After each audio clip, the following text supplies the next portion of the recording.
ಪ್ರೀತಿಯ ಕೇಳುಗ ಮಿತ್ರರಿಗೆ ಕಥಾಧ್ವನಿ ಚಾನೆಲ್ಗೆ ಸ್ವಾಗತ.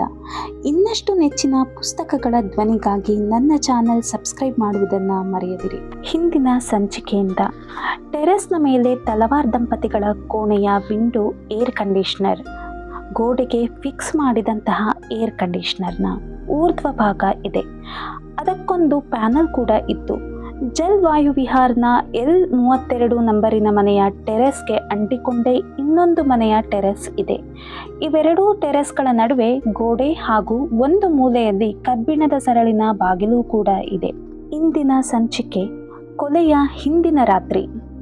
ಅವತ್ತು ತಾರೀಕು 15 ಮೇ 2008. ಅದು ಗುರುವಾರ. ಎಂದಿನಂತೆ ಬೆಳಗ್ಗೆ ಎದ್ದು ಯೂನಿಫಾರ್ಮ್ ಧರಿಸಿ ಬ್ಯಾಗ್ ಮತ್ತು ಒಂದು ಡಾಲ್ ತೆಗೆದುಕೊಂಡು ತನ್ನ ಮೊಬೈಲ್ನ ಸಮೇತ ನೋಯ್ಡಾದ ದಿಲ್ಲಿ ಪಬ್ಲಿಕ್ ಸ್ಕೂಲ್ DPSಗೆ ಹೋಗಿದ್ದಾಳೆ ಆರುಷಿ. ಅವಳು ತಂದೆ ತಾಯಿಯರಂತೆ ಮಿತಭಾಷಿಯಲ್ಲ, ಗೆಳೆಯ ಗೆಳತಿಯರೊಂದಿಗೆ ಗಲಿಬಿಲಿಯಾಗಿ ಬೆರೆಯಬಲ್ಲ ಬಬ್ಲಿ ಹುಡುಗಿ. ಅವಳಿಗೆ ಜಾರ್ಜ್ ಡ್ಯಾನ್ಸ್ ಅಂದರೆ ಇಷ್ಟ. She was good at it.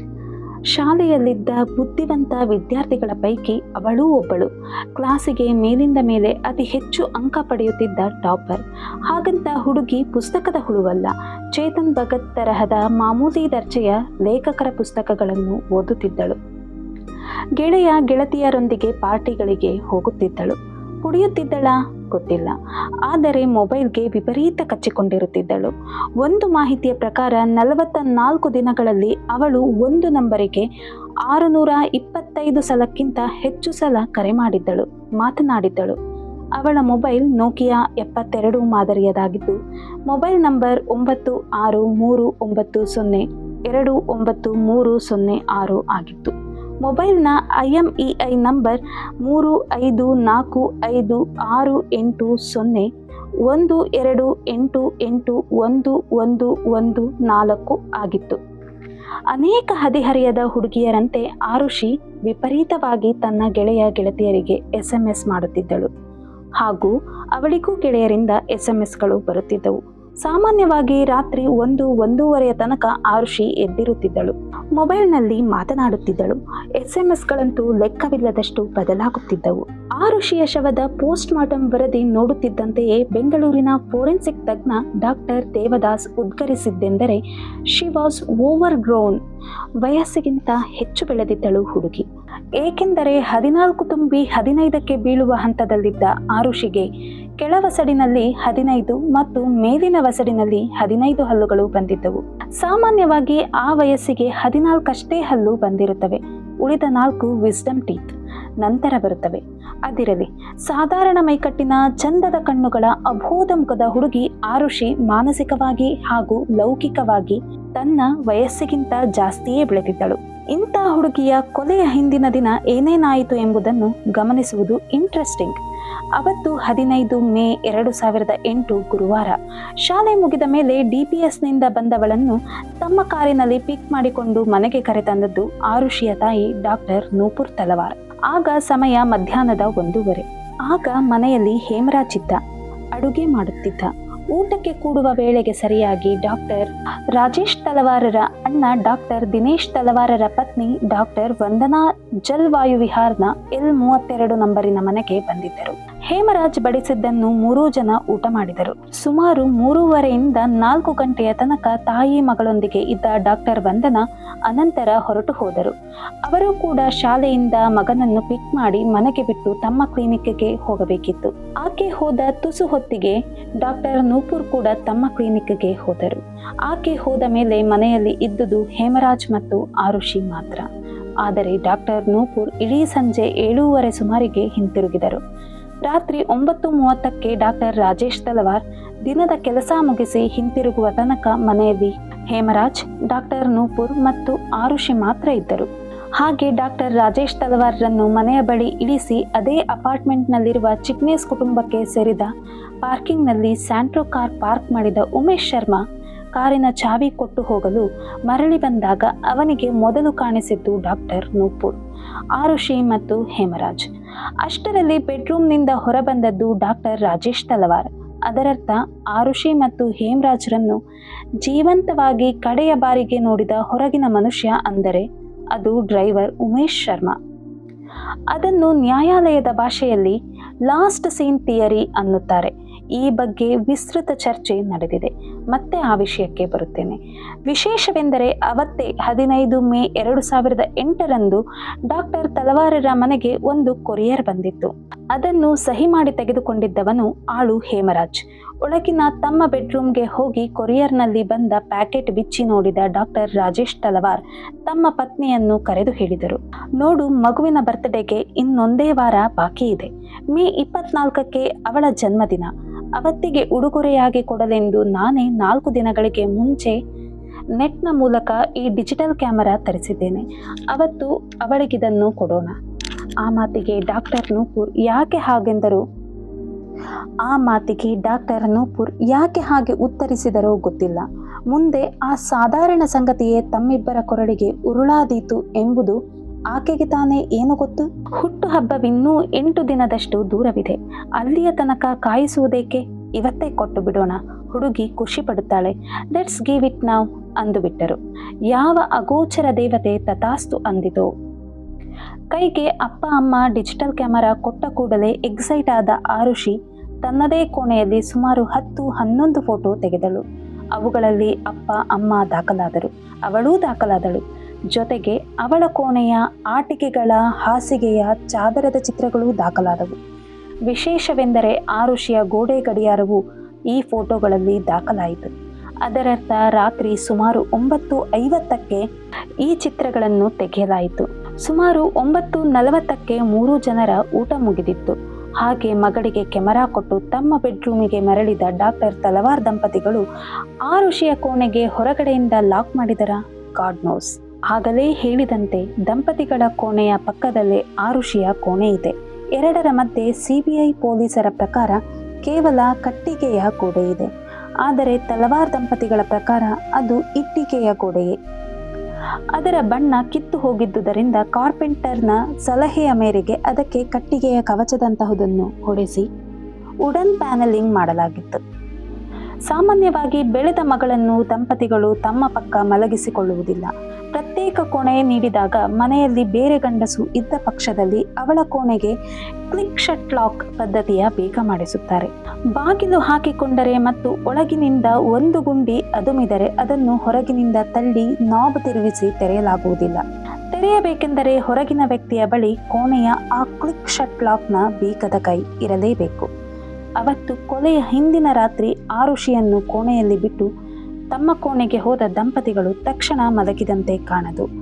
ಏಕೆಂದರೆ ರಾತ್ರಿ 11:30ಯ ಸುಮಾರಿಗೆ ಡಾಕ್ಟರ್ ರಾಜೇಶ್ ತಲವಾರ್ ತಮ್ಮ ಪತ್ನಿಗೆ ಹೇಳುತ್ತಾರೆ, ಆರುಷಿಯ ಕೋಣೆಯಲ್ಲಿರುವ ಇಂಟರ್ನೆಟ್ನ ರೂಟರ್ ಆನ್ ಮಾಡಿ ಬಾ. ಎದ್ದು ಆರುಷಿಯ ಕೋಣೆಗೆ ಹೋಗುವ ನೂಪುರ್ ಬೀಗದ ಕೈ ಬಳಸಿ ಅವಳ ಕೋಣೆ ಹೊಕ್ಕರ ಗೊತ್ತಿಲ್ಲ.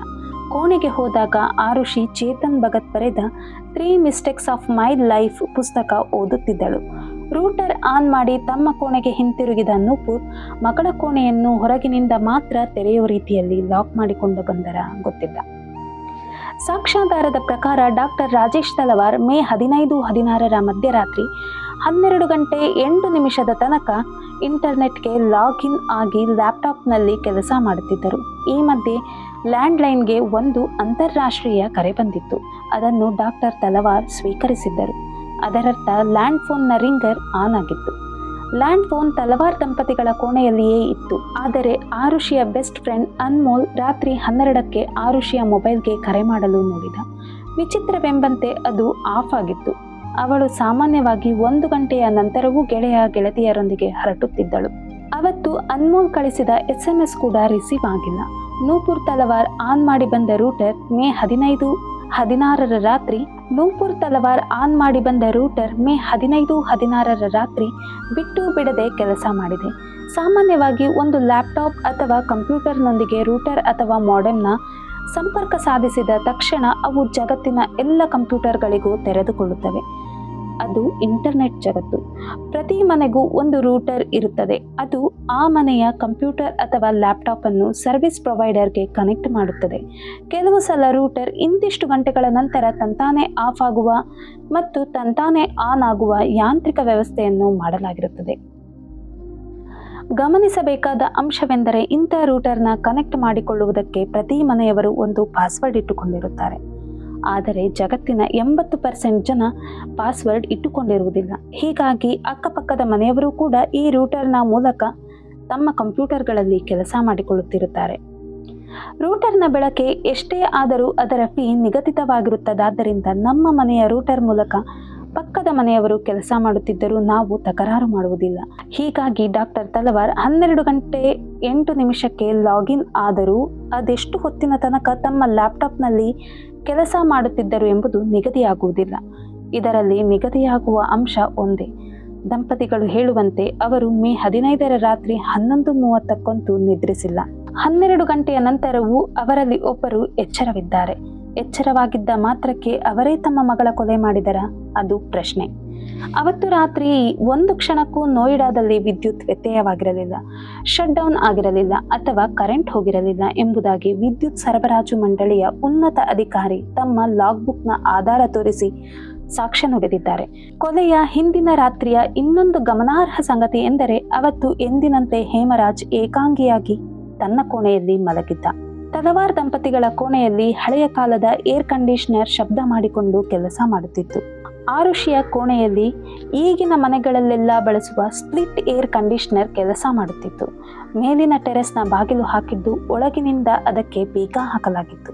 ಪ್ರವೇಶ ದ್ವಾರದ ಒಂದು ಕಬ್ಬಿಣದ ಸರಳಿನ ಬಾಗಿಲು, ಮರದ ಬಾಗಿಲು ಮತ್ತು ಕಬ್ಬಿಣದ ಸಣ್ಣ ರಂಧ್ರಗಳಿರುವ ಮೆಷ್ನ ಬಾಗಿಲು, ಹೀಗೆ 3 ಬಾಗಿಲುಗಳು ಹಾಕಲ್ಪಟ್ಟಿದ್ದವು. ಅದರರ್ಥ ಆ ಮುಚ್ಚಿದ ಸುಭದ್ರ ಮನೆಯಲ್ಲಿ 4 ಜೀವಗಳು ಬೆಚ್ಚಗೆ ಮಲಗಿದ್ದವು. ಕೊಲೆಯ ಹಿಂದಿನ ರಾತ್ರಿ ಕಳೆದು ಹಗಲು ಮೂಡಿದಾಗ ಉದ್ಭವವಾದ ಪ್ರಶ್ನೆಗಳೇ ಬೇರೆ. ಬಾಗಿಲು ಬಡಿದಳು ಭಾರತಿ ಮಂಡಲ್. ಅದು ಆಕೆಯ ನಿಯಮ. ಬೆಳಗ್ಗೆ ಕರಾರುವಕ್ಕಾಗಿ 6 ಗಂಟೆಗೆ ಬಂದು ತಲವಾರ್ ದಂಪತಿಗಳ L32 ನಂಬರಿನ ಮನೆಯ ಕಾಲಿಂಗ್ ಬೆಲ್ ಒತ್ತುತ್ತಾಳೆ. ಆಕೆ ಕೆಲಸಕ್ಕೆ ಪ್ರತಿನಿತ್ಯ ಬರುವ ಕೆಲಸದ ಆಳು. ಸಾಮಾನ್ಯವಾಗಿ ಮೊದಲ ಬಾರಿಗೆ ಬೆಲ್ ಶಬ್ದ ಕೇಳಿಸಿದ ಕೂಡಲೇ ಹೇಮರಾಜ್ ತನ್ನ ಕೋಣೆಯಿಂದ ಹೊರಬಂದು 3 ಜನ ಕದ ಬಿಚ್ಚುವುದು ರೂಢಿ.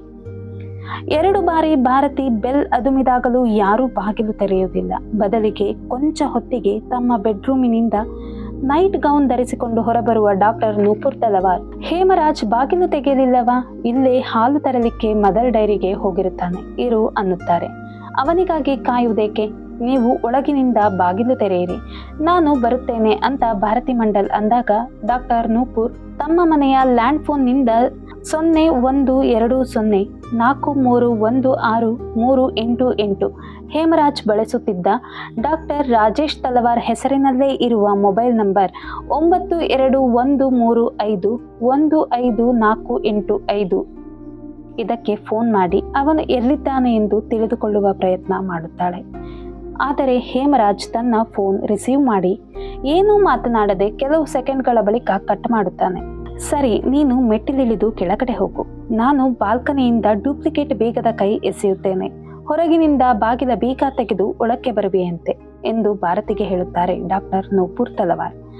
ಅದರಂತೆಯೇ ಭಾರತಿ ಮೆಟ್ಟಿಲಿಳಿದು ಹೋಗುತ್ತಾಳೆ. ನೂಪುರ್ ಬಾಲ್ಕನಿಯಲ್ಲಿ ನಿಂತು ಡೂಪ್ಲಿಕೇಟ್ ಬೀಗದ ಕೈ ಎಸೆಯುತ್ತಾರೆ. ಅದರಂತೆಯೇ ಭಾರತಿ ಮೆಟ್ಟಿಲಿಳಿದು ಹೋಗುತ್ತಾಳೆ. ನೂಪುರ್ ಬಾಲ್ಕನಿಯಲ್ಲಿ ನಿಂತು ಡೂಪ್ಲಿಕೇಟ್ ಬೀಗದ ಕೈ ಎಸೆಯುತ್ತಾರೆ. ಮೆಟ್ಟಿಲು ಹತ್ತಿ ಬರುವ ಭಾರತಿಗೆ ಹೇಮರಾಜ್ ಹೊರಗಿನಿಂದ ಬೀಗ ಹಾಕಿರಲಿಲ್ಲ. ಮುಂದಿನ ಸರಳಿನ ಬಾಗಿಲು ಸುಮ್ಮನೆ ಚಿಲುಕ ಹಾಕಿಕೊಂಡು ಹೋಗಿದ್ದಾನೆ. ನೀನು ಒಳಗೆ ಬಾ ಅನ್ನುತ್ತಾರೆ. ಭಾರತಿ ಒಳಗೆ ಬಂದ ಕೆಲವೇ ಕ್ಷಣಗಳಲ್ಲಿ ಡಾಕ್ಟರ್ ನೂಪುರ್ ಆರುಷಿಯ ಕೋಣೆಯ ಕದದ ಮುಂದೆ ನಿಂತು, ಭಾರತಿ ನೋಡು, ಹೇಮರಾಜ್ ಏನು ಮಾಡಿ ಹೋಗಿದ್ದಾನೆ ಎಂದು ಕಿರುಚುತ್ತಾರೆ. ಅದೇ ಹೊತ್ತಿಗೆ ಒಂದು ಹಾಫ್ ಪ್ಯಾಂಟ್ ಮತ್ತು ಕೆಂಪು ಟೀ ಶರ್ಟ್ ಧರಿಸಿದ ಡಾಕ್ಟರ್ ರಾಜೇಶ್ ತಲವಾರ್ ತಮ್ಮ ಕೋಣೆಯಿಂದ ಹೊರಬಂದು ಹೇಮರಾಜ್ ಹೇಮರಾಜ್ ಎಂದು ಬಡಬಡಿಸತೊಡಗುತ್ತಾರೆ. ಮನೆಗೆಲಸದ ಹೆಣ್ಣು ಮಗಳು ಭಾರತಿ ಮಂಡಲ್ ಕೋಣೆಯೊಳಕ್ಕೆ ಹೋಗಿ ನೋಡಿದಾಗ 14 ತುಂಬಲಿದ್ದ ಮುದ್ದು ಹುಡುಗಿ ಆರುಷಿಯ ಶವ ಮಂಚದ ಮೇಲೆ ಮಲಗಿತ್ತು. ಅವಳ ಕತ್ತು ಕುಯ್ಯಲಾಗಿತ್ತು. ಮೈ ಮೇಲೆ ಪ್ಯಾನಲ್ ಬಟ್ಟೆಯ ಬಿಳಿ ಚಾದರವನ್ನು ಹೊದಿಸಲಾಗಿತ್ತು. ಶವವನ್ನು ನೋಡಿದ ಕೂಡಲೇ ಗಾಬರಿಯಾದ ಭಾರತಿ ಅಕ್ಕಪಕ್ಕದ ಮನೆಗಳಿಗೆ ಓಡಿ ಆರುಷಿಯ ಕೊಲೆಯಾಗಿರುವ ಸಂಗತಿಯನ್ನು ತಿಳಿಸಿದಳು. ಅನಂತರ ಶುರುವಾದದ್ದೇ ಸುಮಾರು 5 ವರ್ಷಗಳ ತನಿಖಾ ನಾಟಕ ಪ್ರಸಂಗ. ನನ್ನ ಮಗಳನ್ನು ಕೊಂದು ಹೇಮರಾಜ್ ಪರಾರಿಯಾಗಿದ್ದಾನೆ ಎಂದು ಹೇಳುತ್ತಾರೆ ಡಾಕ್ಟರ್ ರಾಜೇಶ್ ತಲವಾರ್. ಪೊಲೀಸರಿಗೊಂದು ಫೋನ್ ಮಾಡಿ ಸೆಕ್ಯೂರಿಟಿ ಗೇಟ್ನ ಕಡೆಗೆ ಓಡುವ ವೀರೇಂದ್ರ ಸಿಂಗ್ಗೆ ಎದುರಾಗುವಾತ ಸೆಕ್ಟರ್ 20ರಲ್ಲಿರುವ ಪೊಲೀಸ್ ಔಟ್ಪೋಸ್ಟ್ನ ಪವನ್. ಆ ಪೇದೆ ತಕ್ಷಣ ಔಟ್ಪೋಸ್ಟ್ನ ಉಸ್ತುವಾರಿಯಲ್ಲಿದ್ದ ಸಬ್ ಇನ್ಸ್ಪೆಕ್ಟರ್ ಬಚ್ಚು ಸಿಂಗ್ಗೆ ವಿಷಯ ತಿಳಿಸುತ್ತಾನೆ. ಬಚ್ಚು ಸಿಂಗ್ ಜಲ್ ವಾಯುವಿಹಾರ್ ತಲುಪುವ ಹೊತ್ತಿಗೆ 7:30 ಅಂದರೆ ಆರುಷಿಯ ಶವ ಕಾಣಿಸಿಕೊಂಡ 1.5 ಗಂಟೆಯ ಹೊತ್ತಿಗೆ ಮನೆಯೊಳಕ್ಕೆ ಅಧಿಕೃತವಾಗಿ ಪೊಲೀಸರ ಪ್ರವೇಶ ಆಗುತ್ತದೆ. ಅಷ್ಟು ಹೊತ್ತಿಗೆ ನೆರೆಹೊರೆಯ ಜನ, ದಾರಿಹೋಕರು ಹೀಗೆ ನಾನಾ ಮಂದಿ ಮನೆಯೊಳಕ್ಕೆ ಬಂದು ಹೋಗಿದ್ದರು. ಹೆಜ್ಜೆ ಗುರುತು, ಬೆರಳ ಗುರುತು ಮೂಡದೇ ಇರುತ್ತವೆಯೇ? ಇದಾದ ಬೆನ್ನಲ್ಲೇ ನೋಯ್ಡಾದ SP ಬಂದರು. 20ನೇ ಸೆಕ್ಟರ್ನ ಪೊಲೀಸ್ ಠಾಣೆಯ ಇನ್ಸ್ಪೆಕ್ಟರ್ ಹಾಗೂ ಸ್ಟೇಷನ್ ಹೌಸ್ ಆಫೀಸರ್ ಬಂದರು. ಅಧಿಕಾರಿ ಪವನ್ ಕುಮಾರ್ ಅವರೊಂದಿಗೆ ಡಾಕ್ಟರ್ ರಾಜೇಶ್ ತಲವಾರ್ ಮುಖಾಮುಖಿಯಾಯಿತು. ಸಾಮಾನ್ಯವಾಗಿ ಇಂಥ ಸಂದರ್ಭದಲ್ಲಿ ಕೊಲೆಯಾದವರ ಅತಿ ಹತ್ತಿರದ ಬಂಧುಗಳೇ ಪೊಲೀಸರಿಗೆ ದೂರು ಕೊಡಬೇಕಾಗುತ್ತದೆ. ಪೊಲೀಸ್ ಠಾಣೆಗೆ ಹೋಗಿ ದೂರು ಕೊಡುವುದು ನಿಯಮ. ಅನಕ್ಷರಸ್ಥರಾದರೆ ಅವರಿಂದ ಹೇಳಿಕೆ ಪಡೆದು ಠಾಣೆಯ ರೈಟರ್ ಅಂದರೆ ಗುಮಾಸ್ತೆಯಂತಹ ಪೇದೆ ತಾನಾಗೇ ದೂರು ಬರೆದು ದೂರು ನೀಡಿದವರಿಗೆ ಅರ್ಥವಾಗುವಂತೆ ಅವರ ಭಾಷೆಯಲ್ಲೇ ಓದಿ ಹೇಳಿ ಎಲ್ಲ ಸರಿಯಾಗಿದೆ ಎಂದು ಶರಾ ಬರೆದು ಅದರ ಮೇಲೆ ದೂರು ನೀಡಿದವರ ಹೆಬ್ಬೆಟ್ಟಿನ ಗುರುತು ಅಥವಾ ಸಹಿ ತೆಗೆದುಕೊಳ್ಳುವುದು ರೂಢಿ. ಆದರೆ ಮಗಳನ್ನು ಕಳೆದುಕೊಂಡು ಎದೆಯೊಡೆದಂತಾಗಿದ್ದ ಡಾಕ್ಟರ್ ರಾಜೇಶ್ ತಲವಾರ್ ಅವರಿಗೆ ಮನೆಯಲ್ಲೇ ಕುಳಿತು ದೂರು ಬರೆದುಕೊಡಲು ಹೇಳಲಾಯಿತು. ಅದರಂತೆಯೇ ದೂರನ್ನು ಡಾಕ್ಟರ್ ರಾಜೇಶ್ ಬರೆದು ಕೊಟ್ಟರು. ಆದರೆ ಅದನ್ನು GD ಎಂದು ಕರೆಯುವ ಡೈರಿಯಲ್ಲಿ ನಮೂದಿಸುವಾಗ ಪೊಲೀಸ್ ಠಾಣೆಯಲ್ಲಿ ದೂರು ಬರೆದುಕೊಡಲಾಯಿತು ಎಂದು ಪೊಲೀಸರು ದಾಖಲಿಸಿಬಿಟ್ಟರು. ಈ ಬಗ್ಗೆ 5 ವರ್ಷಗಳ ಬಳಿಕ ಅರ್ಧ ದಿನದ ತನಕ CBI ನ್ಯಾಯಾಲಯದಲ್ಲಿ ವಾದ ವಿವಾದ ನಡೆಯಿತು. ಆ ಮಾತು ಬೇರೆ. ಸೆಕ್ಟರ್ 25ರ ಪೊಲೀಸ್ ಠಾಣೆಯ ಸಬ್ ಇನ್ಸ್ಪೆಕ್ಟರ್ SI ದಾತಾರಾಮ್ ನೌನಾರಿಯಾ ಎಂಬ ಅಧಿಕಾರಿ ಆರುಷಿ ಹತ್ಯೆ ಪ್ರಕರಣದ ಮೊಟ್ಟ ಮೊದಲ ತನಿಖಾಧಿಕಾರಿಯಾಗಿ ಕೆಲಸ ಪ್ರಾರಂಭಿಸಿದರು. ಅವರು ಮೊದಲು ಆರುಷಿಯ ಶವವಿದ್ದ ಕೋಣೆಗೆ ಹೋಗಿ ಹತ್ಯೆ ನಡೆದ ಸ್ಥಳ ಸೀನ್ ಆಫ್ ಅಕ್ಯುರೆನ್ಸ್ದ ಪರಿಶೀಲನೆ ನಡೆಸಿದರು. ಆರುಷಿಯ ಪೋಷಕರ ಹೇಳಿಕೆ ಪಡೆದರು. ಅಷ್ಟರಲ್ಲಿ SI ಬಚ್ಚು ಸಿಂಗ್ ತಮ್ಮ ಚೌಕಿಯ ಮತ್ತು ಆಸುಪಾಸಿನ ಠಾಣೆಯ ಪೊಲೀಸರ ತಂಡವೊಂದನ್ನು ಕರೆಸಿಕೊಂಡರು. ಅಧಿಕಾರಿ ದಾತಾರಾಮ್ ನೌನಾರಿಯಾ ದಾಖಲಿಸಿದ ಪ್ರಕಾರ ಕೋಣೆಯೊಳಗಿನ ಹಾಸಿಗೆಯ ಮೇಲೆ ಆರುಷಿಯ ಶವ ಮಲಗಿತ್ತು. ಕತ್ತು ಸೀಳಲಾಗಿತ್ತು. ತಲೆದಿಂಬಿನ ಮೇಲಿತ್ತು. ಹಾಸಿಗೆ ಮೇಲಿನ ಬೆಡ್ಶೀಟ್ ಮತ್ತು ಹಾಸಿಗೆ ನೆತ್ತರಿನಲ್ಲಿ ತೊಯ್ದಿದ್ದವು. ಆರುಷಿಯ ಟೀ ಶರ್ಟ್ ಕೊಂಚ ಮೇಲಕ್ಕೆ ಹೋಗಿದ್ದು ಅವಳು ಧರಿಸಿದ ಪಾಜಾಮ ಕೊಂಚ ಕೆಳಕ್ಕೆ ಸರಿದಿತ್ತು. ಪಾಜಾಮದ ಲಾಡಿ ಬಿಚ್ಚಿಕೊಂಡಿತ್ತು. ಉಳಿದಂತೆ ಕೋಣೆಯ ವಸ್ತುಗಳು ಚೆಲ್ಲಾಪಿಲ್ಲಿಯಾಗಿರಲಿಲ್ಲ. ಆರುಷಿಯ ತಲೆಯ ಹಿಂಬದಿಯ ಗೋಡೆಯ ಮೇಲೆ ರಕ್ತವೆಂಬುದು ಸಿಡಿದಂತೆ ಚಿಮ್ಮಿತ್ತು. ಸುಮಾರು 8 ಗಂಟೆಗೆ ಕರೆಸಲ್ಪಟ್ಟ ಚುನ್ನಿಲಾಲ್ ಗೌತಮ್ ಎಂಬ ಪೊಲೀಸ್ ಆ ಕೋಣೆಯ ಹಾಗೂ ಹೊರಗಿನ ಲಿವಿಂಗ್ ರೂಮ್ನ ಫೋಟೋಗಳನ್ನು ತೆಗೆದ. ಅಂತೆಯೇ ಉಳಿದ ಅಧಿಕಾರಿಗಳು ಆ ಹೊತ್ತಿಗೆ ಗಮನಿಸಿದಂತೆ ಡೈನಿಂಗ್ ಟೇಬಲ್ನ ಮೇಲೆ ಕೊಂಚ ಮಾತ್ರದ ದ್ರವ ಉಳಿದಿದ್ದ ಬ್ಯಾಲೆಂಟಿನ್ ಸ್ಕಾಚ್ ವಿಸ್ಕಿಯ ಬಾಟಲಿ ಇತ್ತು. ಚುನ್ನಿಲಾಲ್ ಗೌತಮ್ ಅದರ ಮೇಲಿನ ಬೆರಳಚ್ಚು ಪಡೆದ. ಅಲ್ಲಿದ್ದ ಪ್ಲೇಟು ಹಾಗೂ ಇತರೆ ಪಾತ್ರೆಗಳಿಂದ ಬೆರಳಚ್ಚು ಸಂಗ್ರಹಿಸಿದ. ಹೇಮರಾಜ್ನ ಕೋಣೆಗೆ ಹೋದಾಗ ಅಲ್ಲಿ 2 ಬಿಯರ್ ಬಾಟಲ್ ಮತ್ತು 1 ಸೂಲಾ ವೈನ್ ಬಾಟಲಿ ಹಾಗೂ 1 ಸ್ಪ್ರೈಟ್ ಬಾಟಲಿಗಳಿದ್ದವು. ಬಾಗಿಲ ಹಿಡಿಕೆ, ಹೆಬ್ಬಾಗಿಲ ಮೇಲಿನ ಹಿಡಿಕೆಗಳ ಮೇಲಿನ ಬೆರಳಚ್ಚುಗಳನ್ನು ಸಂಗ್ರಹಿಸಲಾಯಿತು. ಇನ್ನೊಂದೆಡೆ SI ಬಚ್ಚು ಸಿಂಗ್ 5 ಜನ ಪಂಚರನ್ನು ಅಂದರೆ ಸಾಕ್ಷಿದಾರರನ್ನು ಕರೆಸಿ ಅವರ ಸಮ್ಮುಖದಲ್ಲಿ ಆರುಷಿಯ ದೇಹದ ವಿವರಣೆ ನೀಡಿ ಅವರಿಂದ ಸಹಿ ಪಡೆದು ಶವದ ಪರೀಕ್ಷೆಗೆ ಡಾಕ್ಟರರನ್ನು ವಿನಂತಿಸುವ ಇನ್ಕ್ವೆಸ್ಟ್ ರಿಪೋರ್ಟ್ ಸಿದ್ಧಪಡಿಸಿದರು. ಸರಿಯಾಗಿ 10 ಹೊಡೆಯುವ ಹೊತ್ತಿಗೆ ಪೇದೆಗಳಾದ ರಾಜಪಾಲ ಸಿಂಗ್ ಮತ್ತು ಪವನ್ ಕುಮಾರ್ರೊಂದಿಗೆ ಆರುಷಿಯ ಶವವನ್ನು ಒಂದು ಚಾದರದಲ್ಲಿ ಸುತ್ತಿ ನೋಯ್ಡಾದ ಪ್ರಾಥಮಿಕ ಆರೋಗ್ಯ ಕೇಂದ್ರ ಅಂದರೆ ಪ್ರೈಮರಿ ಹೆಲ್ತ್ ಸೆಂಟರ್ಗೆ ಕಳುಹಿಸಿಬಿಡಲಾಯಿತು. ಪೊಲೀಸ್ ಲೋಗ್ ಇತನೆ ಉತಾವಲೆ ಕಬ್ ಸೆ ಬನ್ ಗಯೆ. ಈ ಪೊಲೀಸರು ಇಷ್ಟು ಬೇಗ ಕೆಲಸ ಮಾಡುವಂತಹ ಉತ್ಸಾಹಿಗಳು, ಧಾವಂತಗಾರರು ಯಾವಾಗಿನಿಂದ ಆದರು ಎಂದು ನೆರೆದಿದ್ದ ಜನ ಮಾತನಾಡಿಕೊಂಡರು. ಪೊಲೀಸರಷ್ಟೇ ಅವಸರ ತೋರಿದ್ದು ನೋಯ್ಡಾದ 22ನೇ ಸೆಕ್ಟರ್ನ ಪ್ರಾಥಮಿಕ ಆರೋಗ್ಯ ಕೇಂದ್ರದ medical officer doctor Sunil Kumar ದೊಹರೆ.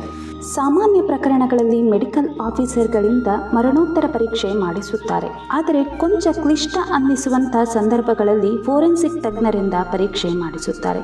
ನೋಯ್ಡಾದಿಂದ ದಿಲ್ಲಿಗೆ ಅರ್ಧ ಗಂಟೆಯ ಹಾದಿ. ಆದರೆ ನೋಯ್ಡಾ ಉತ್ತರ ಪ್ರದೇಶಕ್ಕೆ ಸೇರಿದ್ದಾದ್ದರಿಂದ ಶವ ಪರೀಕ್ಷೆಗೆ ತಜ್ಞರಂದು ಗಾಜಿಯಾಬಾದ್ನಿಂದ ಅಥವಾ ಗೌತಮ್ ಬುದ್ಧ್ ನಗರದಿಂದ ಕರೆಸಬೇಕಿತ್ತು. ಅವೆರಡೂ ನೋಯ್ಡಾಕ್ಕೆ ಸಾಕಷ್ಟು ದೂರದಲ್ಲಿವೆ. ಆದರೂ ಆರುಷಿಯ ಶವವನ್ನು ಶವದ ಕೋಣೆಯಲ್ಲಿಟ್ಟು ಕಾಯಬಹುದಿತ್ತು. ಬಟ್ ಶುದ್ಧ ಪಂಜಾಬಿಗಳಾದ ತಲವಾರ್ಗಳ ಅಸಲಿ ರಾಜಕೀಯ ತಾಕತ್ತು ಮತ್ತು ಅವರಿಗಿದ್ದ ಕನೆಕ್ಷನ್ಗಳು ಕೆಲಸ ಮಾಡಲಾರಂಭಿಸಿದ್ದವು. ಅದು ಯಾವ ಮಟ್ಟಿಗೆ ಅಂದರೆ ಯಾವ ಫೋರೆನ್ಸಿಕ್ ತಜ್ಞರ ಪ್ರಸ್ತಾಪವೂ ಇಲ್ಲದೆ ಸಾಮಾನ್ಯ medical officer doctor Sunil Kumar ದೊರೆ ಅವರ ಕೈಯಲ್ಲಿ ಶವ ಪರೀಕ್ಷೆ ಮಾಡಿಬಿಡಲಾಯಿತು. ಅದು ಏನು, ಬೆಳಗ್ಗೆ 10 ಗಂಟೆಗೆ ಬಂದ ಶವವನ್ನು 12 ಗಂಟೆ ಹೊತ್ತಿಗೆಲ್ಲ ಪೋಸ್ಟ್ ಮಾರ್ಟಮ್ ಟೇಬಲ್ಗೆ ಎಳೆದುಕೊಂಡು 1:30 ಹೊತ್ತಿಗೆ ಎಲ್ಲ ಕತೆ ಮುಗಿದೇ ಹೋಯಿತು ಎಂಬಂತೆ ಮರಣೋತ್ತರ ಪರೀಕ್ಷೆ ಮುಗಿಸಿಯೇ ಬಿಟ್ಟರು ಡಾಕ್ಟರ್ ದೊರೆ. ಅಷ್ಟಾದರೂ ಬೆವರಾಗಿ ಮರಣೋತ್ತರ ಪರೀಕ್ಷೆಯ ವರದಿಯನ್ನು ಡಾಕ್ಟರ್ ದೊರೆ ಬರೆದಿದ್ದರು. ಅದರ ಪ್ರಕಾರ ಆರುಷಿಯ ವಯಸ್ಸು 14+. ಪರೀಕ್ಷೆಗೆ ತರುವ ಹೊತ್ತಿಗಾಗಲೇ ಶವದ ಬಿಗಿತ ರೈಗರ್ ಮಾರ್ಟಿಸ್ ಅದರ ಮೇಲ್ಭಾಗ ಮತ್ತು ಕೆಳಭಾಗಗಳಲ್ಲಿ ಕಂಡುಬಂದಿತ್ತು. ಹುಡುಗಿ ಸಾಮಾನ್ಯ ಮೈಕಟ್ಟಿನವಳು, ಕಣ್ಣು ಕೆಂಪಡೆರಿದ್ದವು. ಆಕೆಯ ಯೋನಿಯಲ್ಲಿ ಬಿಳಿಯ ವಿಸರ್ಜನೆಯಂತಹುದು ಕಂಡುಬಂದಿತ್ತು. ಈ ಅಂಶವನ್ನು ಮರಣೋತ್ತರ ಪರೀಕ್ಷೆಯ ವರದಿಯಲ್ಲಿ ಬರೆದಿರಲಿಲ್ಲವಾದರೂ ನ್ಯಾಯಾಲಯದಲ್ಲಿ ಡಾಕ್ಟರ್ ದೊರೆ ಹಾಗಂತ ಸಾಕ್ಷ್ಯ ನುಡಿದರು. ಅವಳ ಎಡಹುಬ್ಬಿನ ಮೇಲೆ 4 ಮತ್ತು 3 ಸೆಂಟಿಮೀಟರ್ ಅಗಲ ಹಾಗೂ 1 ಸೆಂಟಿಮೀಟರ್ ಆಳದ ರಕ್ತಗಾಯವಾಗಿತ್ತು. ಈ ಹೊಡೆತ ಹುಡುಗಿಯ ತಲೆಬುರುಡೆ ಹೊಕ್ಕಿತ್ತು. ಆ ಗಾಯಕ್ಕೆ ಕೊಂಚ ಮೇಲೆ 2 ಸೆಂಟಿಮೀಟರ್ ಮತ್ತು 1 ಸೆಂಟಿಮೀಟರ್ ಅಗಲದ ಗಾಯವಾಗಿತ್ತು.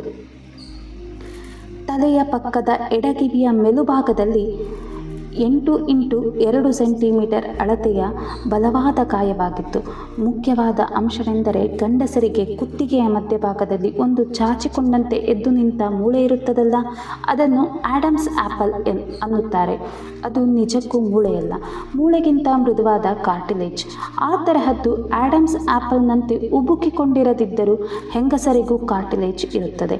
ಅಂಥ ಕಾರ್ಟಿಲೇಜ್ನಿಂದ ಕೊಂಚ ಮೇಲ್ಗಡೆ ಎಡಗಿವಿಯಿಂದ 3 ಸೆಂಟಿಮೀಟರ್ ದೂರದಿಂದ ಹೊರಟು ಬಲಕಿವಿಯ ಕೆಳಗಿನ 6 ಇಂಚಿನ ಜಾಗದವರೆಗೆ ಅಡ್ಡಡ್ಡಲಾಗಿ ಕುಯ್ದು ಹಾಕಿದ ಗಾಯವಿತ್ತು. ಮುಖದ ಚಿನ್ ಅಥವಾ ಗಲ್ಲದಿಂದ 4 ಇಂಚುಗಳಷ್ಟು ಕೆಳಕ್ಕೆ ಈ ಗಾಯ ಮಾಡಲಾಗಿತ್ತು. ಕತ್ತು ಕುಯ್ಯಲು ಆಯುಧ ಹಾಕಿದ ಹಂತಕ ಆರಂಭದಲ್ಲಿ ಯಾವ ಪ್ರೆಷರ್ ತೋರಿಸುತ್ತಾನೋ ಅದೇ ಪ್ರೆಷರನ್ನು ಕೊನೆಯ ತನಕ ತೋರಿಸುವುದಿಲ್ಲ ಎಂಬುದನ್ನು ಗಾಯ ವಿವರಿಸುತ್ತದೆ. ಅಂದರೆ ಸರಾಸರಿ ತುಂಡಾಗುವಂತೆ ಕತ್ತು ಕುಯ್ಯದೆ ಒಂದು ಸ್ಟ್ರೋಕ್ನಲ್ಲಿ ಆಯುಧ ಎಳೆದು ಬಿಟ್ಟಂತಿದೆ. ಆದರೆ ನೋಡಿ, ಹೃದಯದಿಂದ 2 ಅತಿ ಮುಖ್ಯ ಅಯೋರ್ಟಾಗಳೆಂಬ ರಕ್ತನಾಳಗಳು ಹೊರಡುತ್ತವೆ. ಒಂದು ಎಡಕ್ಕೆ, ಮತ್ತೊಂದು ಬಲಕ್ಕೆ ಕಿವಿಗಳ ಪಕ್ಕದಲ್ಲಿ ಮೇಲ್ಮುಖವಾಗಿ ಹಾಯ್ದು ಹೋಗಿ ಮಿದುಳಿಗೆ ಅತಿ ಮುಖ್ಯವಾದ ರಕ್ತ ಸರಬರಾಜು ಮಾಡುತ್ತವೆ. ದೇಹದ ವಿನ್ಯಾಸ ಗೊತ್ತಿರುವವನು ಅತ್ಯಂತ ಸುಲಭವಾಗಿ ಈ ಅಯೋರ್ಟಾಗಳ ಪೈಕಿ ಒಂದನ್ನು ಕುಯ್ದು ಹಾಕಿದರೂ ಎದುರಿನವನ ಪ್ರಾಣ ಹೋಗುತ್ತದೆಂಬುದನ್ನು ಬಲ್ಲವನಾಗಿರುತ್ತಾನೆ. ಹುಡುಗಿಯೊಬ್ಬಳ ಕೈಯ ಕಿರುಬೆರಳಿಗಿಂತ ಕೊಂಚ ತೆಳ್ಳಗಿರುವ ಈ ರಕ್ತನಾಳ ಮನುಷ್ಯ ದೇಹದ ಅತಿ ದೊಡ್ಡ ಹಾಗೂ ಅತಿ ಮುಖ್ಯ ರಕ್ತನಾಳವಾಗಿರುತ್ತದೆ. ಆರುಷಿಯ ವಿಷಯದಲ್ಲಿ ಹಂತಕನ ಆಯುಧ ಎಡದಿಂದ ಹೊರಟು ಬಲಕ್ಕೆ ಸಾಗಿದೆ. ಎಡದಲ್ಲಿ ಗಾಯ ಆಳವಾಗಿದ್ದು ಬಲದಲ್ಲಿ ಅದರ ಆಳ ತೀವ್ರತೆ ಕ್ಷೀಣಿಸಿದೆ. ಆರುಷಿಗೆ ಆದ ಈ ಗಾಯ 14 ಸೆಂಟಿಮೀಟರ್ ಇಂಟು 6 ಸೆಂಟಿಮೀಟರ್ನಷ್ಟು ಉದ್ದವಾಗಿತ್ತು. ಉಳಿದಂತೆ ಶವದ ಬುರುಡೆ ಬಿಚ್ಚಿ ನೋಡಿದಾಗ ಆರುಷಿಯ ತಲೆಬುರುಡೆಯ ಎಡಭಾಗದಲ್ಲಿ at the roof of the skull ಒಂದು ಬಲವಾದ ಫ್ರ್ಯಾಕ್ಚರ್ ಆಗಿತ್ತು. ಮಿದುಳಿನ ಸುತ್ತ ರಕ್ತಸ್ರಾವವಾಗಿದ್ದು ಊತ ಕಂಡುಬಂದಿತ್ತು. ಈ ಊತ ಮೊದಲು ಹೇಳಿದ ತಲೆಯ ಪಕ್ಕದ ಭಾಗದಲ್ಲಿ ಕಾಣಿಸಿಕೊಂಡಿತ್ತು. ಬಹುಶಃ ಮೊದಲು ಬಿದ್ದ ಹೊಡೆತದಿಂದಾಗಿ ಇಂತಹುದೇ ಊತ ಬುರುಡೆಯೊಳಗಿನ ಬಲಭಾಗದಲ್ಲೂ ಇತ್ತು. ಆರುಷಿಯ ಉಸಿರನಾಳ ಟ್ರಾಶಿಯಾ ಸಂಪೂರ್ಣವಾಗಿ ತುಂಡಾಗಿತ್ತು. ಅವಳ ಹೃದಯದ ಕವಾಟಗಳಲ್ಲಿ ರಕ್ತ ಉಳಿದಿರಲಿಲ್ಲ. ಶ್ವಾಸಕೋಶಗಳು ಮಾತ್ರ ಸಾಮಾನ್ಯ ಸ್ಥಿತಿಯಲ್ಲಿದ್ದವು ಎಂದು ಡಾಕ್ಟರ್ ದೊರೆ ಶರಾ ಬರೆಯುತ್ತಾರೆ. ಇಲ್ಲಿ ಗಮನಿಸಬೇಕಾದ ಅಂಶವೆಂದರೆ ಆರುಷಿಯ ಮರಣ 12ರಿಂದ 18 ಗಂಟೆಗಳ ಮಧ್ಯೆ, ಅಂದರೆ ಶವ ಪರೀಕ್ಷೆಗೆ 12ರಿಂದ 18 ಗಂಟೆಗಳ ಹಿಂದೆ ಸಂಭವಿಸಿದೆ. ಅದಕ್ಕೆ ಕಾರಣ ತೀವ್ರವಾದ ಗಾಯಗಳು ಮತ್ತು ರಕ್ತಸ್ರಾವ ಎಂದು ಡಾಕ್ಟರ್ ದೊರೆ ಬರೆಯುತ್ತಾರೆ.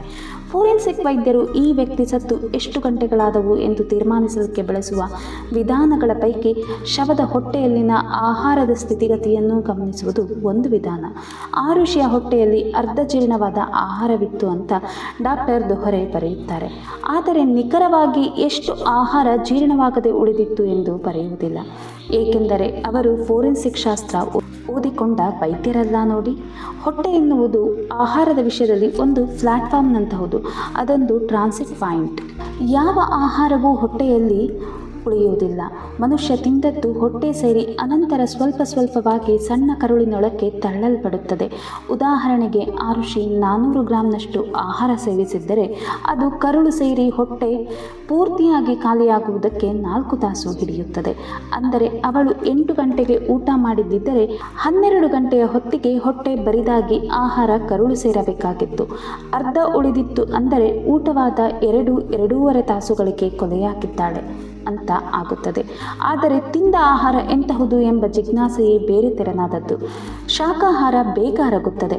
ಮಾಂಸಾಹಾರವಾದರೆ ಹೊಟ್ಟೆ ಬರಿದಾಗಲಿಕ್ಕೆ 6 ತಾಸು ಬೇಕಾಗುತ್ತದೆ.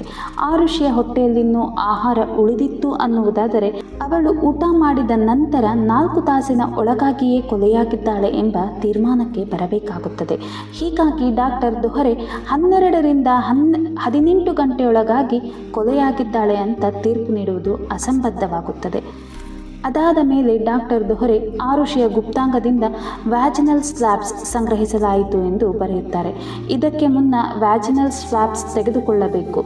ಸಾಮಾನ್ಯವಾಗಿ ಕಿವಿಯೊಳಗಿನ ಕಸ ಗುಗ್ಗೆ ತೆಗೆಯಲು ಹತ್ತಿ ಸುತ್ತಿದ ಕಡ್ಡಿಗಳನ್ನು ಬಳಸುತ್ತೀವಲ್ಲ, ಅಂಥ ಬಡ್ಸ್ಗಳನ್ನು ಮೃದಳ ಗುಪ್ತಾಂಗದೊಳಗೆ ಪ್ರವೇಶಪಡಿಸಿ ಅದರೊಳಗಿನ ದ್ರವಾಂಶವನ್ನು ಸ್ವೀಕರಿಸಿ ಅದನ್ನೇ ಸುಮಾರು 3 ಸೆಂಟಿಮೀಟರ್ ಮತ್ತು 1 ಸೆಂಟಿಮೀಟರ್ ಅಳತೆಯ ಗಾಜಿನ ಹಲಗೆಗಳ ಮೇಲೆ ಅಂದರೆ ಸ್ಲೈಡ್ಗಳ ಮೇಲೆ ಹರಡಿ ಸರಿಯಾದ ರೀತಿಯಲ್ಲಿ ಸಂಗ್ರಹಿಸಿ ನಿಗದಿತ ನಿಯಮಗಳ ಪ್ರಕಾರ ಪ್ಯಾಕ್ ಮಾಡಿ ವಿಧಿವಿಜ್ಞಾನ ಪ್ರಯೋಗಾಲಯ ಅಥವಾ ಫಾರೆನ್ಸಿಕ್ ಲ್ಯಾಬೊರೇಟರಿಗೆ ಕಳಿಸಬೇಕಾಗುತ್ತದೆ. ಇಲ್ಲಿ ಗಾಜಿನ ಸ್ಲೈಡ್ಗಳಾದರೆ ಅವುಗಳ ಮೇಲೆ ಗಂಡಸಿನ ವೀರ್ಯಾಣುಗಳಿವೆಯಾ ಎಂದು ಪರೀಕ್ಷಿಸಲಿಕ್ಕಾಗಿ ಪೆಥಾಲಜಿ ವಿಭಾಗಕ್ಕೆ ಕಳಿಸಬೇಕಾಗುತ್ತದೆ. ಹತ್ತಿ ಸುತ್ತಿದ ಕಡ್ಡಿಯಂತಹ ಸ್ವಾಬ್ಸ್ಗಳನ್ನು ವಿಧಿವಿಜ್ಞಾನ ಪ್ರಯೋಗಾಲಯಗಳಿಗೆ ಕಳಿಸಿ ಇದು ನಿಜಕ್ಕೂ ಗಂಡಸಿನ ವೀರ್ಯವೇನಾ ಎಂದು ಖಚಿತಪಡಿಸಿಕೊಳ್ಳಬೇಕಾಗುತ್ತದೆ. ಪ್ರಕೃತಿಯ ವೈಚಿತ್ರ್ಯ ನೋಡಿ, ಕೆಲವರಿಗೆ ವೀರ್ಯವಿರುತ್ತದೆ ಆದರೆ ವೀರ್ಯಾಣುಗಳಿರುವುದಿಲ್ಲ. ಕೆಲವರು ಮೈಥುನ ನಡೆಸುತ್ತಾರೆ ಆದರೆ ಅವರಿಗೆ ಸ್ಖಲನವಾಗುವುದೇ ಇಲ್ಲ. ವಿಪರೀತ ಅವಸರ, ಟೆನ್ಷನ್ ಮುಂತಾದವುಗಳಾದಾಗ ಅವರು ಸ್ತ್ರೀಯ ದೇಹದೊಳಗೆ ದ್ರವಿಸುವ ಬದಲು ಆಕೆಯ ಗುಪ್ತಾಂಗದ ಮೇಲೆ ಅಥವಾ ಅದರ ಆಸುಪಾಸಿನಲ್ಲಿ ಕೆಲವೊಮ್ಮೆ ಬಟ್ಟೆಗಳ ಮೇಲೆ ದ್ರವಿಸಿಬಿಡುತ್ತಾರೆ. ಆ ಋಷಿಯ ದೇಹದ ಮೇಲೆ ಅದರಲ್ಲೂ ಗುಪ್ತಾಂಗದ ಮೂಲಕ ಆದ ಬಿಳಿಯ ವಿಸರ್ಜನೆ ಗಂಡಸಿನ ವೀರ್ಯದ್ದ? ಈ ಪ್ರಶ್ನೆಗೆ ನಿಖರ ಉತ್ತರ ಸಿಕ್ಕಿಲ್ಲ. ಏಕೆಂದರೆ ಡಾಕ್ಟರ್ ದೊಹರೆ ಕಳಿಸಿದರೆನ್ನಲಾದ ಸ್ಲೈಡ್ಗಳಿಗೂ ಆ ಋಷಿಯ DNA ಸಂಬಂಧವೇ ಇಲ್ಲ ಎಂದು ಹೈದರಾಬಾದ್ನ ಪ್ರಖ್ಯಾತ ಲ್ಯಾಬೊರೇಟರಿ ವರದಿ ನೀಡಿದೆ. ಹಾಗಾದರೆ ಈ ಬಿಳಿ ದ್ರವ ಯಾವುದು? ಸಾಮಾನ್ಯವಾಗಿ ಗಂಡಸು ಸುಖದ ಕ್ರೀಡೆಯ ಅಂತ್ಯ ತಲುಪಿದಾಗ ಸ್ಖಲಿಸಿದಂತೆಯೇ ಸ್ತ್ರೀ ಕೂಡ ಚರಮಸೀಮೆ ತಲುಪಿದಾಗ ಕೊಂಚ ಮಟ್ಟಿಗಿನ ವಿಸರ್ಜನೆಗೆ ಒಳಗಾಗಬಹುದು. ಮತ್ತೆ ಕೆಲ ಬಾರಿ ಆಕೆಯ ಋತುಚಕ್ರದ ಅಂದರೆ ಪೀರಿಯಡ್ಸ್ ಅವಧಿ ಸಮೀಪಿಸಿದಾಗ ಈ ತೆರನಾದ ಬಿಳಿಯ ದ್ರವ ಅತ್ಯಂತ ಕಡಿಮೆ ಪ್ರಮಾಣದಲ್ಲಿ ವಿಸರ್ಜನೆಗೊಳ್ಳಬಹುದು. ಮತ್ತೆ ಕೆಲ ಬಾರಿ ಗುಪ್ತಾಂಗದಲ್ಲಿ ಸೋಂಕುಗಳಾದಾಗಲೂ ಈ ಬಿಳಿಯ ವಿಸರ್ಜನೆ ಕಾಣಿಸಿಕೊಳ್ಳಬಹುದು. ಆದರೆ ಅದು ತುಂಬ ದುರ್ವಾಸನೆಯಿಂದ ಕೂಡಿದ್ದು ಸುಮ್ಮನೆ ಪಕ್ಕದಲ್ಲಿ ಕುಳಿತವರಿಗೇನೆ ಅಸಹ್ಯ ಉಂಟು ಮಾಡಿರುತ್ತದೆ. ಆ ಋಷಿಯ ವಿಷಯದಲ್ಲಿ ಸೋಂಕು ಉಂಟಾಗಿರುವ ಸಾಧ್ಯತೆ ಇಲ್ಲ. ಕೆಲವು ಬಾರಿ ಕ್ರೀಡೆ ಮುಗಿದ ಅನತಿ ಹೊತ್ತಿನ ನಂತರವೂ ಸ್ತ್ರೀಯ ಗುಪ್ತಾಂಗದಿಂದ ಪುರುಷನ ವಿಸರ್ಜನೆ ಹೊರಬಿದ್ದು ಬಿಡಬಹುದು. ಆ ಋಷಿಯ ವಿಷಯದಲ್ಲಿ ಈ ಕುರಿತಂತೆ ಕೇವಲ ಗೊಂದಲಗಳಿವೆಯೇ ಹೊರತು ಇದಮಿತ್ತಂ ಎಂಬ ತೀರ್ಮಾನಕ್ಕೆ ಯಾರೂ ಬರಲಾಗಿಲ್ಲ. ಆದರೆ ಡಾಕ್ಟರ್ ದೊಹರೆ CBI ವಿಶೇಷ ನ್ಯಾಯಾಲಯದಲ್ಲಿ ಆ ಋಷಿಯ ಕನ್ಯತ್ವ, ಕನ್ಯಾಪೊರೆ ಮತ್ತು ಗುಪ್ತಾಂಗದ ಸ್ಥಿತಿಗತಿಗಳ ಬಗ್ಗೆ ಎಂಥವರೂ ದಂಗು ಬಡಿಯುವಂತಹ ಸಾಕ್ಷ್ಯ ನೀಡುತ್ತಾರೆ. ಅಷ್ಟು ಚಿಕ್ಕ ಹುಡುಗಿಗೆ ಹಾಗೆಲ್ಲ ಅನುಭವವಾಗಿತ್ತಾ ಎಂದು ಎಂಥವರಿಗೂ ಆಶ್ಚರ್ಯವಾಗುತ್ತದೆ. ಆ ಋಷಿಯ ಕನ್ಯಾಪೊರೆ ಎಂದೋ ಚಿತ್ರಗೊಂಡಿದ್ದು ಅದರ ಗಾಯ ಮಾಯ್ದು ಅದು ಹರಿದು ಹೋಗಿತ್ತು ಎಂಬ ಆಘಾತಕರ ಹೇಳಿಕೆ ನೀಡುತ್ತಾರೆ. ಅದರರ್ಥ 14 ವರ್ಷದ ಆ ಋಷಿ ನಿರಂತರ ಲೈಂಗಿಕ ಚಟುವಟಿಕೆಗೆ ಈಡಾಗಿದ್ದಳು, ಸ್ವಪ್ರೇರಣೆಯಿಂದ ತೊಡಗಿಕೊಂಡಿದ್ದಳು ಮತ್ತು she was use to regular sex ಎಂಬ ಅಂಶ ಸಾಬೀತಾಗುತ್ತದೆ. ಇದೆಲ್ಲದರ ಬಗ್ಗೆ ಮುಂದೆ ವಿಸ್ತೃತವಾಗಿ ಚರ್ಚಿಸುತ್ತೇನೆ. ಅಲ್ಲಿ ಅಂಗಾತ ಮಲಗಿದ್ದ ಹೇಮರಾಜ್. ಮೊಟ್ಟ ಮೊದಲ ತನಿಖಾಧಿಕಾರಿ ಉತ್ತರ ಪ್ರದೇಶ್ ಪೊಲೀಸ್ ಪಡೆಯ ದಾತಾರಾಮ್ ನೌನಾರಿಯ ಕಿವಿಯಲ್ಲಿ ಅಧಿಕಾರಿಗಳು ಅದೇನು ಮಂತ್ರ ಹೇಳಿದ್ದರೋ ಗೊತ್ತಿಲ್ಲ. ಆತ ಅವಸರವಾಗಿ ಪಂಚನಾಮೆ ಮುಗಿಸಿ ಆ ಋಷಿಯ ಶವ ಸಾಗಿಸುವ ಮುನ್ನ ಅದೇಕೋ ಒಮ್ಮೆ ಮೆಟ್ಟಿಲು ಹತ್ತಿ ಮನೆಯ ಟೆರೇಸನ್ನು ನೋಡಿಬಿಡೋಣ ಎಂದು ಹೊರಡುತ್ತಾನೆ. ಟೆರೇಸ್ನ ಬಾಗಿಲಿಗೆ ಹಾಕಿದ ಬೀಗದ ಚಾವಿ ಕೊಡಿ ಎಂದು ಡಾಕ್ಟರ್ ರಾಜೇಶ್ ತಲವಾರ್ರನ್ನು ಕೇಳುತ್ತಾನೆ. ಆದರೆ ರಾಜೇಶ್ ತಲವಾರ್ ಕೊಡುವುದಿಲ್ಲ. ಅದರ ಬದಲಿಗೆ, ಟೆರೇಸ್ ಹತ್ತಿ ಏನು ಮಾಡುತ್ತೀರಿ? ಮೊದಲು ನನ್ನ ಮಗಳನ್ನು ಕೊಲೆ ಮಾಡಿರುವ ಹೇಮರಾಜನನ್ನು ಹುಡುಕಿರಿ. ಅವನು ಪರಾರಿಯಾಗಿ ಒಂದು ಸಲ ಭಾರತದ ಗಡಿ ದಾಟಿ ನೇಪಾಳಕ್ಕೆ ಹೋಗಿಬಿಟ್ಟನೆಂದರೆ ಅಲ್ಲಿಗೆ ಕಥೆಯೇ ಮುಗಿದು ಹೋಯಿತು ಎಂದು ಸಿಡುಕುತ್ತಾರೆ. ತಕ್ಷಣಕ್ಕೆ ದಾತಾರಾಮ್ ನೌನಾರಿಯ ಸುಮ್ಮನಾಗುತ್ತಾರಾದರೂ ಅವರ ಕಣ್ಣು ಟೆರೇಸಿಗೆ ಹೋಗುವ ಮೆಟ್ಟಿಲುಗಳ ಮೇಲಿನ ರಕ್ತದ ಕಲೆಗಳತ್ತ ಆ ಹೊತ್ತಿಗಾಗಲೇ ನೆಟ್ಟಿದ್ದವು. ಆದರೆ ಡಾಕ್ಟರ್ ರಾಜೇಶ್ ತಲವಾರರ ಸಿಡುಕು ಮತ್ತು ತಲವಾರ್ಗಳ ಪರವಾಗಿ ಹಿರಿಯ ಅಧಿಕಾರಿಗಳು ಕಿವಿಯಲ್ಲಿ ಊದಿದ ಗುಪ್ತ ಮಂತ್ರಗಳು ದಾತಾರಾಮ್ ಅವರನ್ನು ಸುಮ್ಮನಾಗಿಸಿದ್ದವು. ಬೇರೆ ದಾರಿ ಇಲ್ಲದೆ ಕೊಲೆ ನಡೆದ ಮನೆಯ ಸೈಟ್ ಪ್ಲಾನ್ ತರಹದ ಸ್ಕೆಚ್ ಸಿದ್ಧಪಡಿಸಿಕೊಂಡು ಅವರು ಹಿಂತಿರುಗಿ ಬಿಡುತ್ತಾರೆ. ಅಷ್ಟರಲ್ಲಿ ಮಿಂಚಿನ ವೇಗದಲ್ಲಿ ಕಾರ್ಯಾಚರಣೆಗಳು ನಡೆದು ಹೋಗುತ್ತವೆ. ಆರುಷಿಯ ಶವ ಪರೀಕ್ಷೆ ಮುಗಿದ ಕೆಲವೇ ನಿಮಿಷಗಳಿಗೆ ಅವಳನ್ನು ನೋಯ್ಡಾದ ವಿದ್ಯುತ್ ಚಿತಾಗಾರದಲ್ಲಿ ಸುಟ್ಟು ಬಿಡಲಾಗುತ್ತದೆ. ಅವಳ ಚಿತಾಭಸ್ಮವನ್ನು ಚಿತಾಗಾರದ 9ನೇ ನಂಬರಿನ ಲಾಕರ್ನಲ್ಲಿ ಇರಿಸಿ ಮಾರನೆಯ ಬೆಳಗ್ಗೆ ಮನೆಯ ಬಳಿಗೆ ಪೊಲೀಸರು ಬರುವ ಹೊತ್ತಿಗಾಗಲೇ ಸಂಗ್ರಹಿಸಿಕೊಂಡು ಹರಿದ್ವಾರದಲ್ಲಿ ಅಂತಿಮ ವಿಧಿವಿಧಾನಗಳ ಪ್ರಕಾರ ಗಂಗೆಯೊಳಕ್ಕೆ ಬೆರೆಸಲು ತಲವಾರ್ ದಂಪತಿಗಳು ಹೊರಟು ಬಿಟ್ಟಿರುತ್ತಾರೆ. ಅವತ್ತು ಮೇ 17, 2008 ಶನಿವಾರ. ದಾತಾರಾಮ್ ನೌನಾರಿಯ ಎಂಬ ಟಿಪಿಕಲ್ ಪೊಲೀಸ್ ಅಧಿಕಾರಿಗೆ ಏನನ್ನಿಸಿತೋ ಏನೋ, ಹಿರಿಯ ಅಧಿಕಾರಿಗಳು ಕಿವಿಯಲ್ಲಿ ಊದಿದ ತಲವಾರ್ ಮಂತ್ರವನ್ನೆಲ್ಲ ಕಿವಿಯಿಂದ ಕೊಡವಿ ಮತ್ತೆ ಜಲ್ವಾಯು ವಿಹಾರ್ಗೆ ಹೋದರು. ಅವರ ಪ್ರಕಾರ ಡಾಕ್ಟರ್ ತಲವಾರ್ ಮನೆಯಲ್ಲಿ ಆರುಷಿ ಕೊಲೆಗೆ ಸಂಬಂಧಿಸಿದಂತೆ ಮತ್ತೇನನ್ನೂ ಹುಡುಕಬೇಕಿರಲಿಲ್ಲ, ಸಂಗ್ರಹಿಸಬೇಕಿರಲಿಲ್ಲ. ಆದರೆ ಮೆಟ್ಟಿಲ ಮೇಲಿನ ರಕ್ತದ ಕಲೆಗಳು ಅವರಿಗೆ ಹಿಂದಿನ ರಾತ್ರಿ ನಿದ್ದೆ ಕೊಟ್ಟಿರಲಿಲ್ಲ. ಒಬ್ಬ ದಾತಾರಾಮ್ ಅಷ್ಟೇ ಅಲ್ಲ, ಆ ಮನೆಯೊಳಕ್ಕೆ ಆರುಷಿಯ ಶವ ಸಿಕ್ಕ ದಿನ ಕಾಲಿಟ್ಟವರಲ್ಲಿ ಅನೇಕರ ಕಣ್ಣುಗಳು ಮೆಟ್ಟಿಲ ಮೇಲಿನ ರಕ್ತದ ಕಲೆಗಳ ಕಡೆಗೆ ಹೋಗಿದ್ದವು. ಅದನ್ನೊಬ್ಬ ಜವಾಬ್ದಾರಿಯುತ ಮ್ಯಾಜಿಸ್ಟ್ರೇಟ್ ಹುದ್ದೆಗೆ ಸಮಾನರಾದ ಅಧಿಕಾರಿಯೂ ನೋಡಿದ್ದರು. ಆದರೆ ಅವತ್ತು ಎಲ್ಲರನ್ನು ಕಲಕಿದ್ದು ಆರುಷಿ ಎಂಬ 14ರ ಬಾಲೆಯ ಹತ್ಯೆಯ ಸಂಗತಿ. ಅದು ನೋಯ್ಡಾ ಮತ್ತು ದಿಲ್ಲಿ ಜನರ ಮನಸ್ಸನ್ನು ಯಾವ ಪರಿ ಡಿಸ್ಟರ್ಬ್ ಮಾಡಿತ್ತೆಂದರೆ, ಕೊಂಚ ಹೊತ್ತಿನ ನಂತರ ಟಿವಿ ನೋಡುವುದೇ ಭಯಾನಕ ಎಂಬ ನಿರ್ಧಾರಕ್ಕೆ ಅವರು ಬರುವಂತಾಗಿತ್ತು.